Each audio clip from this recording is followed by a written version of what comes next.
Hello, നമുക്കൊരു സിനിമയ്ക്ക് പോയാലോ? മഞ്ഞുമൽ ബോയ്സ് സൂപ്പർ ഫിലിം എന്നാ പറഞ്ഞേ. ഞാൻ റിവ്യൂ കണ്ട്. നൂൺ ഷോക്ക് പോകാം. ടിക്കറ്റ് ഞാൻ എടുത്തോളാം. സെറ്റല്ലേ? സിനിമയ്ക്ക്? ആ അതെ. ഇത് ഞാനൊരു നാട്ടിലെത്തിയിട്ടില്ല. അതിന് നീ എങ്ങോട്ടാ പോയത്? ഞാൻ മസനഗുടി വഴി ഊട്ടിക്ക് പോന്നല്ലേ. ഊട്ടിയിലെത്തലും എന്റെ വണ്ടി ഒരൊറ്റ നിപ്പ ഇത് വരെ അങ്ങനെയുണ്ട്. പിന്നെ ഞാനവിടെ വണ്ടി കേടാക്കി ഏതൊക്കെയോ കാട്ടുമൊന്നേ കൂടെ ഒക്കെ നടന്നു. ഇപ്പൊ ഒരു സ്ഥലത്ത് എത്തിയിട്ടുണ്ട്. ഫോണിലാണെങ്കിൽ ഒരു പൊടി റേഞ്ചില്ല. ഇപ്പൊ നീ വിളിച്ചപ്പോ ഫോണൊന്നും ഒരു അടിയില്ല. സൈൻ ബോർഡ് ഒന്നുമില്ലേ? ഞാനിപ്പോ നിൽക്കുന്നത് ഒരു 2-3 പാറക്കെട്ടിന്റെ നടക്കാം. പണ്ട് ഇറച്ചിക്കട നടക്കുന്ന സ്ഥലമാണോ എന്നൊരു ഡൗട്ട് ഉണ്ട്. നല്ല ഇറച്ചിന്റെ മണണ്ട്. ലൊക്കേഷൻ ഒന്ന് ഷെയർ ചെയ്യൂ. റേഞ്ച് ഉണ്ടെങ്കിൽ ആക്കാം. നോക്കട്ടെ.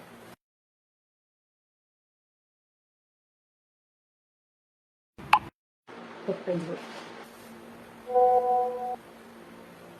നിന്റെ സെൽഫി ഒന്ന് അയക്കൂ. എനിക്കിപ്പോ എന്തിനാ സെൽഫി? എന്തേലാട്ടെ.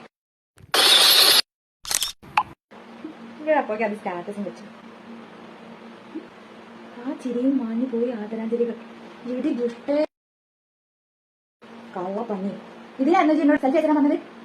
ഞാൻ നാട്ടിലെത്തി ഇതിന്റെ വക റീത്താൻ കൊണ്ടു ഷുവറാ. അതിന്റെ അകത്തെ ഡെവിൾസ് കിച്ചണില്ല. അതിന്റെ ഉള്ളിൽ പെട്ടവരിൽ ഒരു മലയാളി ഒഴുക്കാൻ ആരും തിരിച്ചു വന്നിട്ടില്ല. അതിനെ ബേസ് ചെയ്തിട്ടുള്ള സിനിമയ്ക്ക് പോകാനാണ് ഞാൻ നിന്നെ വിളിച്ചത്. Bad luck dear. Rest in peace.